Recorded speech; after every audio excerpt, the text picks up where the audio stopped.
Yes, now bless now, people. Don't forget the rest. Now, there's ROCKSTEADY at King of the Pit TV. Early morning, 2 o'clock in the morning. Just finished this record off. It's the weekend. Yo, you know what? For the first time, I'm sober. Can you believe it? It's the weekend. It's 2 in the morning, and I'm sober. So let me give myself a pat on the back for listening to a little bit of music with a clean conscience. Eulogy for those still here was the title of this record.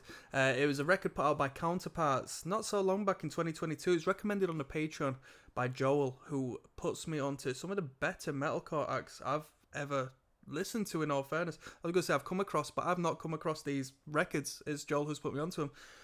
11 tracks, arguably 10, considering the first one is like 38 seconds introduction to the record. Doesn't necessarily serve much purpose. Could have been placed at the start of the first track on the same track. But with that being said, this was a cool record. I enjoyed it a lot. Joel put forward that it was melodic. As far as metalcore is concerned, it was melodic. And yeah, it definitely was melodic. Was it melodic in a post-hardcore sort of sense? No. It was melodic in a... Heck, who am I trying to fool? Yeah, you know what? I'd go as far as saying post-hardcore elements. I'd say post-hardcore elements. Who am I trying to fool? So, bit more atmosphere. Bit more minor scale malarkey. If it wasn't like noodling around on the minor scale, I can't tell you much more than that, because theoretically speaking, I don't know much about guitar scales. But there was a great atmosphere to the record. It was nice to hear a band that didn't rely on slams and beatdowns. The breakdown was just e-chug. It was a very 2000s homage record. And I say that because these bands and these sounds connect with me, because these are, my youthful teenage years, when I was getting into alternate music and scenes. Metalcore and metalcore made a change from the 90s into a more mainstream variant, and infused with emo and all these different cool genres that were really taking the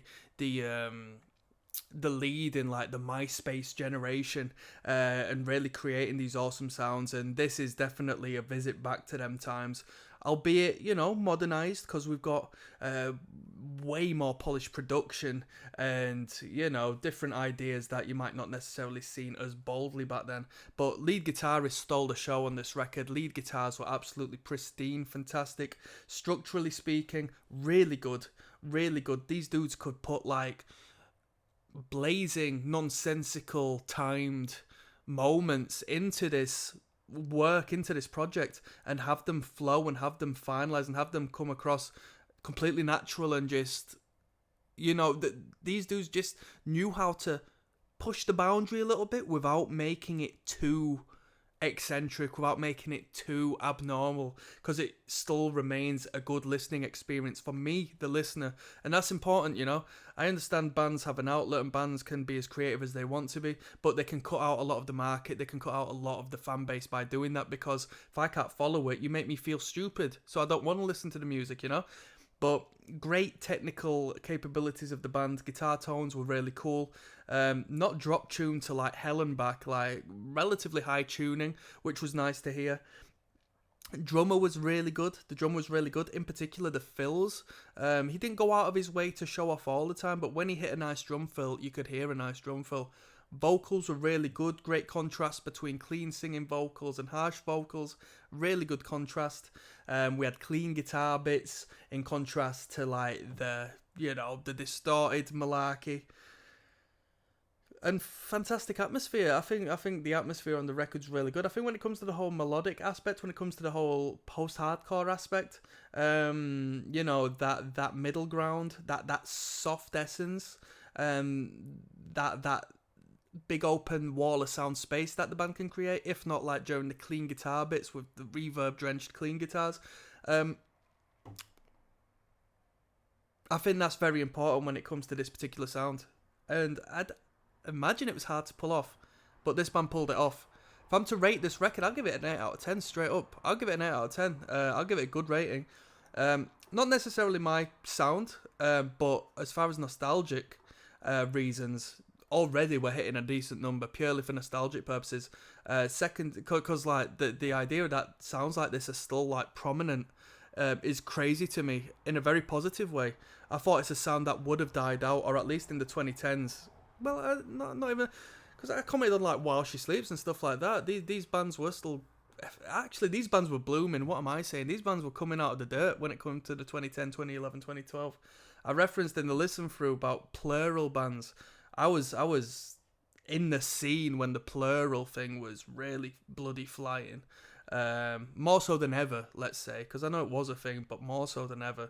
Everyone was starting a plural band, and this definitely fulfills that criteria. So 8 out of 10. I think it was brilliant. Nostalgic purposes, technical purposes, production purposes, cohesive band purposes.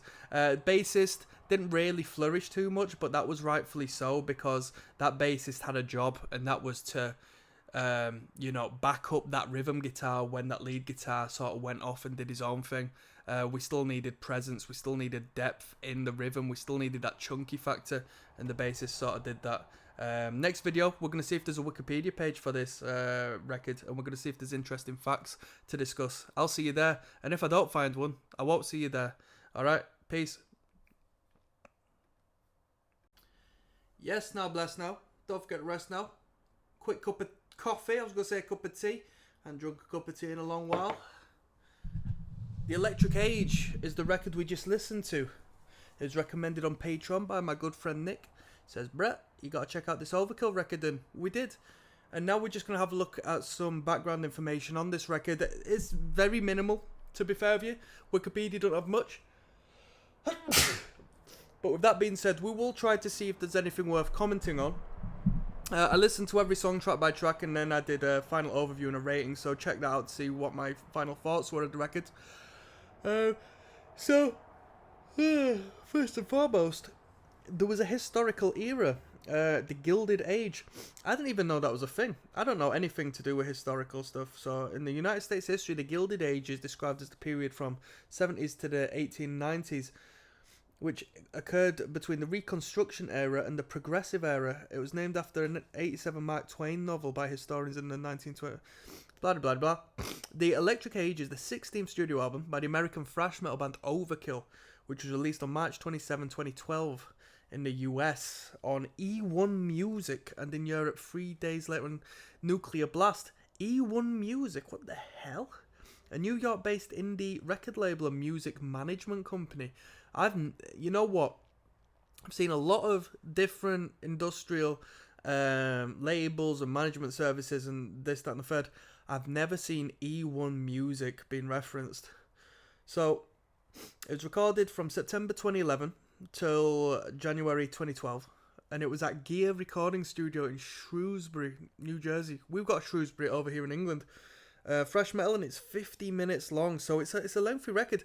It seems like as these thrash metal bands move onwards and onwards and get into their double digits as far as like their albums are concerned, is not uncommon for these albums to start to really extend into another place.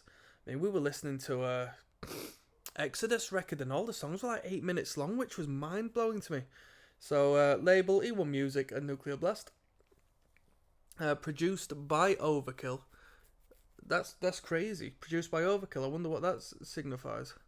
The album sold about 6.7k copies in the US during the first week of release, beating the band's first week sales of their previous record, Ironbound, which totaled 4,100 copies.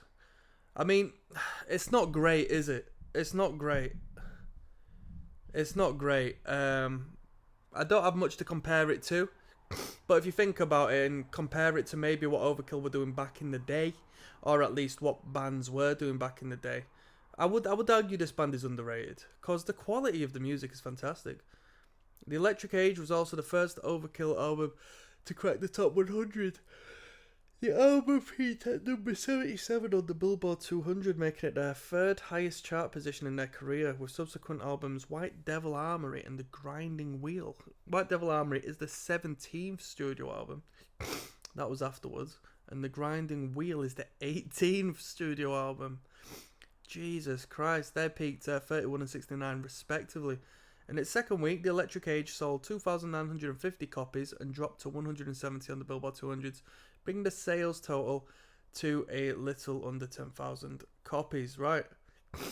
Fascinating. Track listing. All tracks are written by Dee Dee Verney and Bobby Ellsworth. Dee Dee's the bass guitarist, right?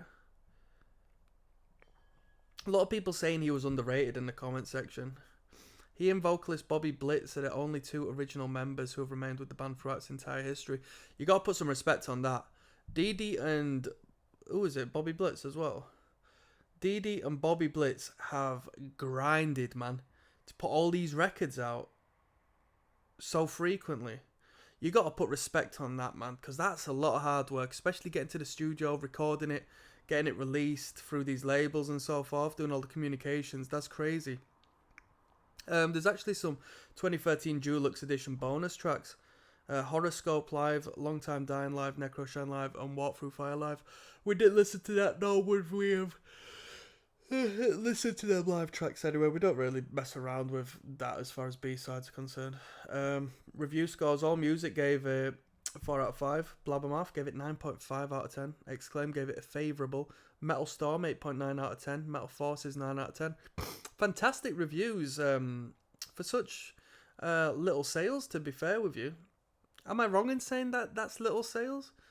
All bonus tracks from the Australian Ironbound tour. These tracks were also released as an EP by the label in 2013. Credits. So the writing, performance and production credits were adapted by the album. Liner notes. Personnel. We got Bobby Blitz Ellsworth, leads vocals.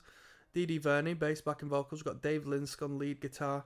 We've got Derek Taylor, rhythm guitar. Ron Lip. So does that mean, as far as writing is concerned, is Dee Dee writing the riffs? I hope so. I hope so, because if all of these different guitarists are coming in and out, that's when we start to lose composure and quality as a band, because the ideas are too different and it starts to sound like we're listening to a different band. Production, we got Overkill on production, Greg Reilly on the mixing and mastering, who has worked with acts such as Sarah McLachlan, Frontline Assembly, Fear Factory Machine Head, and Coldplay. Oh, jeez. Dee Dee Verney, Dave Linsk on engineering, Johnny Rod recording at J Rod Productions, Dave Linsk recording at SKH Recording Studio, Dan Corneff editing, Rob Shawcross additional editing. Artwork and design, cover art and layout, Travis Smith, Mark Weiss, or Weiss, or however you pronounce that on photography. Studios, who cares? Charts, who cares? Yeah, there we go. That's some little factoids about the Electric Age. If you want me to check out some bands, leave a comment. Let's do it. Let's move onwards. I'll see you on the flip side. Peace.